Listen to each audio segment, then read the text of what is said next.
So ఇప్పుడు ఈ 118 ఏవైతే ఎలిమెంట్స్ ఉన్నాయో వీటిని మనం క్లాసిఫై చేసుకున్నాం. వాటి ప్రాపర్టీస్ ప్రకారం according to their properties we classified these 118 elements into 3 parts. ఏంటవి?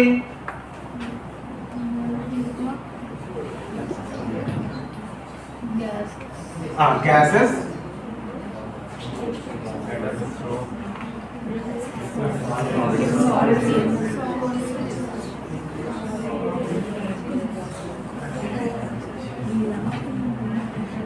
కదా. కొన్ని అంటే 118 మనకి ఎలా ఉన్నాయి, కొన్ని సాలిడ్స్ లో ఉంటాయి, కొన్ని లిక్విడ్ స్టేట్ లో ఉంటాయి, కొన్ని గ్యాసెస్ స్టేట్ లో ఉన్నాయి. ఓకే, సో ఇలా 3 రకాలుగా డివైడ్ చేస్తున్నాం. మరలా ఇంకో రకంగా 3 రకాలుగా ఎలా డివైడ్ చేసుకున్నాము? In terms of current. In terms of current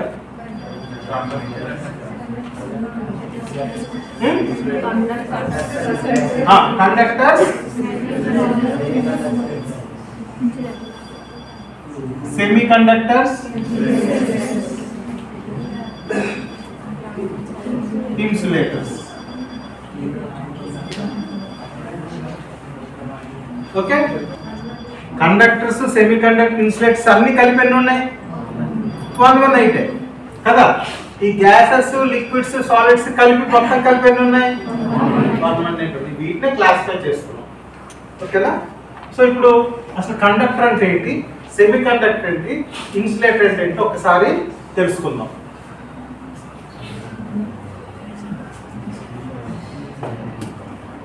so first of all you must know what is current. What is current? Flow of electrons. Flow of electrons is called current. Okay, flow of electrons. ఇప్పుడు ఒక outer most orbit లో 2 ఎలక్ట్రాన్లు ఉన్నాయి, ఈ పక్కన ఇంకో atom ఉంది, అలాగే ఒక 10 ఆటంలు ఉన్నాయి అనుకుందాం. What is current? Flow of electrons. But how electrons flow? Electrons అనేది ఎలా ఫ్లో అవుతాయి? ఇక్కడ చూడండి, ఎలక్ట్రాన్ మూవ్మెంట్ ఎలాగుంది? సర్క్యులర్ పాత్ లో ఆర్బిట్ లో తిరుగుతూ ఉన్నాయి, ఒకటే దగ్గర ఇలా తిరుగుతూ ఉన్నాయి. But what is current? Flow of electrons. Current అంటే ఏంటి? అంటే ఎలక్ట్రాన్ ఇలాగ మూవ్ అయితే అదే కరెంట్. కానీ ఇప్పుడు ఇక్కడ ఎలా తిరుగుతున్నాయి? ఒక మెటల్లో ఇక్కడ అదే ఆటంలో తిరుగుతున్నాయి, అది కరెంట్ అవ్వదు. కరెంట్ అంటే ఏంటి? ఫ్లో ఉంటే ఎలక్ట్రాన్ ఇక్కడ నుంచి ఇక్కడ ఫ్లో అయితే అప్పుడే కరెంట్ అంటాం. కానీ ఇక్కడ ఫ్లో అవుతున్నాయా? రొటేట్ అవుతుంది. అర్థమవుతుందా? రొటేట్ అవుతుంది. మరి flow of electrons, electron flow ఎట్లా అవుతుంది? How electron flows? Electron can move without any external force. Atom అనేది తనంతట తాను మూవ్ అవ్వలేదు.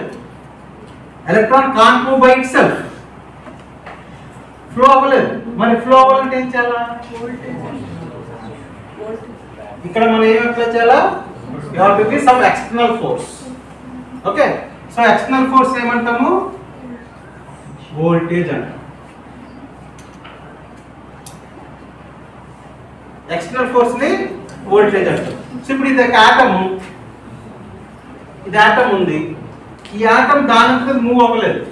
ఇది ఇక్కడ నుంచి అక్కడికి వెళ్ళాలంటే ఏం చేయాలా?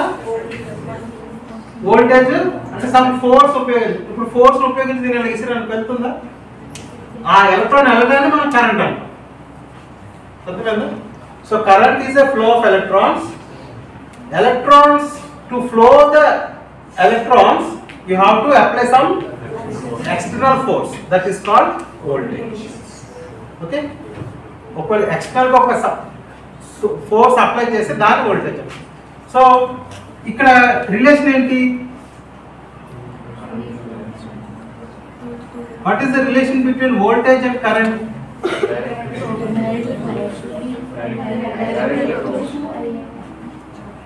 Directly proportional to I. అంటే ఇక్కడ అర్థం ఏంటి? తక్కువ ఫోర్స్ ఇస్తే తక్కువ కరెంటు, ఎక్కువ ఫోర్స్ ఇస్తే ఎక్కువ కరెంటు, అట్లానా? అంతే కదా. అంటే ఇప్పుడు ఇది ఒక ఎలక్ట్రాన్ అనుకోండి. This is an electron. నేను తక్కువ ఫోర్స్ ఉపయోగించి ఎంత దూరం వెళ్తుంది? ఇంకొద్దిగా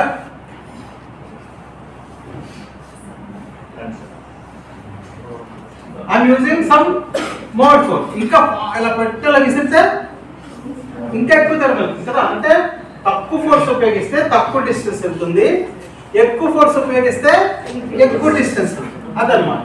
V is directly proportional to the I. Voltage is directly proportional. I is directly proportional to the voltage.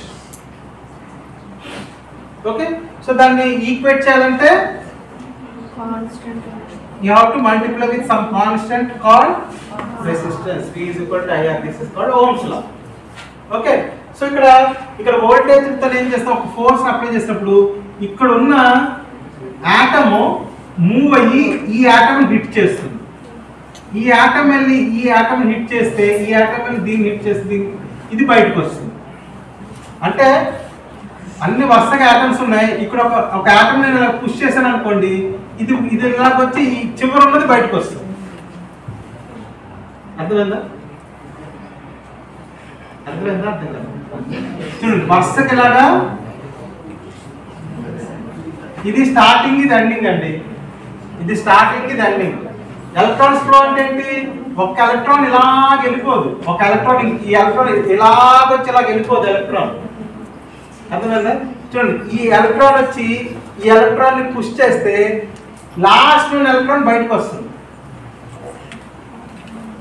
అర్థమైందా?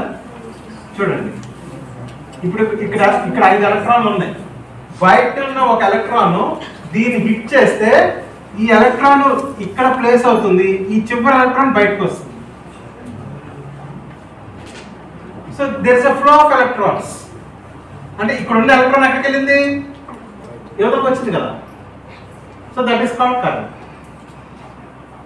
సో ఈ పుష్ చేసే వోల్టేజ్ ని, పుష్ చేసే ఫోర్స్ ని మనం వోల్టేజ్ అంటున్నాం. So V is equal to IR, Ohm's law. Okay. So ఇప్పుడు ఈ ఫ్లో ఆఫ్ ఎలక్ట్రాన్స్, దీంట్లో కరెంట్ అంటే ఏంటి? What is current? Flow of electrons కదా, ఫ్లో ఆఫ్ ఎలక్ట్రాన్స్. సో ఇప్పుడు ఈ కరెంట్ ని మనం బేస్ చేసుకుని కండక్టర్, సెమీ కండక్టర్, ఇన్సులేటర్ గా మనం డివైడ్ చేసుకున్నాం. అంటే ఏం చేస్తాము? హైడ్రోజన్ తీసుకున్నాం. ఇది హైడ్రోజన్ తర్వాత ఏంటి? హీలియం, లిథియం, బెరీలియం, అలాగా 118 అన్ని తీసుకున్నాం, ఎలిమెంట్స్ ని తీసుకున్నాం. ఓకే, 118 ఎలిమెంట్స్ తీసుకున్నాం. దీంట్లో చేంజ్ చేసాము, అన్నింటిలోంచి కూడా కరెంట్ పాస్ చేసాం. అన్నింటిలోంచి కరెంట్ పాస్ చేసాం. అన్నింటిలో 110 కరెంట్ పాస్ చేసాం. ఇది ఒక ఎక్స్పెరిమెంట్ అన్నమాట. చేసినప్పుడు ఏమైంది అంటే ఇక్కడ what is the unit of current? Amperes. So let us say అన్నిట్లోంచి 10 ఆంపియర్స్ మనం కరెంట్ పాస్ చేసాం.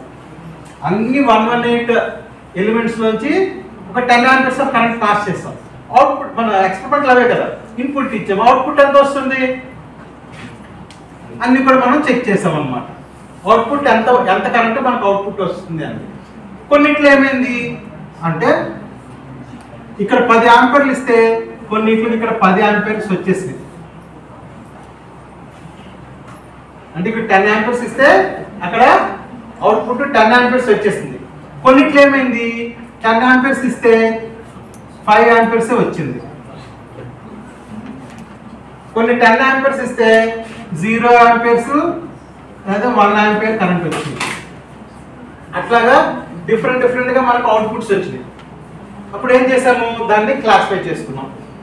ఎక్కడైతే 10 amperes out of 10 amperes as it is గా వచ్చేసిందో వాటిని అన్నింటి ఏమన్నా మనం కండక్టర్స్ అన్నాం. కండక్టర్స్ అంటే అది కరెంట్ ని పాస్ చేస్తుంది, అండ్ దాంట్లో నుంచి కరెంట్ ఎలక్ట్రాన్స్ అనేవి ఫ్రీగా ఫ్లో అయిపోతుంది. అట్లాంటి ఎలిమెంట్స్ అన్నింటి కూడా మనం ఏమన్నాము కండక్టర్స్. కొన్నింటిలో అసలు కరెంటే రావట్లేదు, ఇటు నుంచి కరెంట్ ఇస్తుంటే ఇటు నుంచి అంటే ఎలక్ట్రాన్స్ పంపిస్తుంటే అవతల మనకు అవుట్పుట్ లో ఎలక్ట్రాన్స్ రావట్లేదు, వాటిని ఏమన్నారు ఇన్సులేటర్స్. కొన్నింటిలో కరెక్ట్ సగం వస్తుంది అంతే, కొద్దిగా పార్షియల్ గా వస్తుంది, దాన్ని సెమీ కండక్టర్స్ అన్నారు. సో ఆ విధంగా ఈ 118 ఎలిమెంట్స్ ని కేటగరైజ్ చేస్తున్నాం, conductors, semi conductors, insulators with respect to current. Okay, ఇంకొక ఎక్స్పెరిమెంట్ చేస్తున్నాం ఏంటంటే ఇందాక బ్యాలెన్సింగ్. మనకు బ్యాలెన్స్ ఎంత ఉంటుంది 1 to 8, మాక్సిమం మనకి 8 ఉంటుంది, మినిమం 1 ఉంటుంది. దాని ప్రకారం కూడా క్లాసిఫై చేసుకున్నాం. ఎట్లాగా V is equal to 1, 2, 3 అన్నది ఒక category, V is equal to 4 అన్నది ఒక category, V is equal to 5, 6, 7, 8 అన్నది ఒక కేటగిరీ. ఇలా మూడు కేటగిరీలుగా మనం డివైడ్ చేసుకున్నాం. V is equal to 1, 2, 3 అన్న వాటిని మనం ఏమన్నాము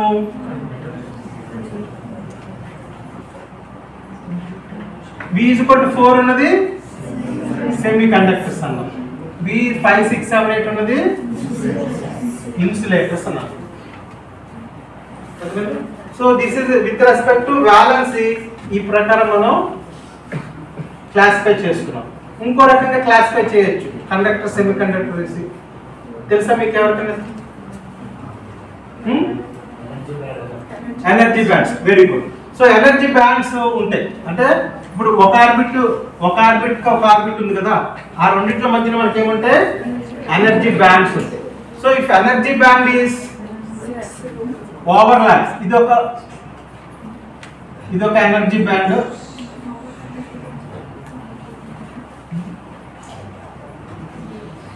ఇలాగా ఎనర్జీ బ్యాండ్ అంటే అవుటర్ మోస్ట్ ఆర్బిట్ లో ఉన్న ఎనర్జీ బ్యాండ్స్ ఒకదాని మీద ఒకటి ఓవర్లాప్ అవుతుంది ఒక రకంగా.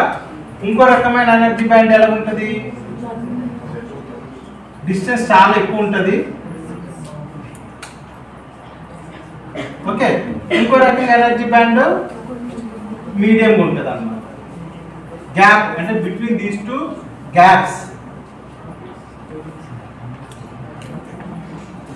ఓకే, సో కండక్టర్స్ లో ఎనర్జీ బ్యాండ్ ఎలా ఉంటుంది, ఓవర్లాప్ అయిపోతుంది. ఒక ఎనర్జీ బ్యాండ్ ఇంకొక ఎనర్జీ బ్యాండ్ మీద ఓవర్లాప్ అయిపోయినప్పుడు దాన్ని ఏమన్నాము కండక్టర్స్ అన్నాము. చాలా ఎక్కువగా ఉంటే దాన్ని ఏమన్నాము ఇన్సులేటర్ అన్నాము. మీడియం ఉంటే సెమీ కండక్టర్. అర్థమైందా? సో ఈ విధంగా మనకి ఏదైతే 118 ఎలిమెంట్స్ ఏవైతే ఉన్నాయో వాటిని క్లాసిఫై చేసుకున్నాము. ఎలాగా కరెంట్ ఇచ్చి చూసుకున్నాము, బ్యాలెన్స్ చూసుకున్నాము. ఇలాగా కండక్టర్స్, సెమీ కండక్టర్స్, ఇన్సులేటర్స్ అన్ని మనం దాన్ని సెపరేట్ చేసుకున్నాం. ఇప్పుడు మనకి మన ఎలక్ట్రానిక్ సబ్జెక్ట్స్ కి VLSIకి అవసరమైన ఏంటంటే కండక్టర్స్, ఇన్సులేటర్ మనకు అవసరం లేదు. మన కండక్టర్స్, సెమీ కండక్టర్స్, ఇన్సులేటర్స్ లో మనకి సెమీ కండక్టర్స్ మనకి కావాలి. ఎలక్ట్రానిక్స్ అనే సబ్జెక్ట్ లో మనకి ఎలక్ట్రానిక్ కాంపోనెంట్స్ తయారు చేసుకుని మనకి ముఖ్యంగా ఏం కావాలా సెమీ కండక్టర్స్ కావాలి. కాబట్టి ఈ సెమీ కండక్టర్స్ ఏవైతే ఉన్నాయో అవి మనకి ఇంపార్టెంట్.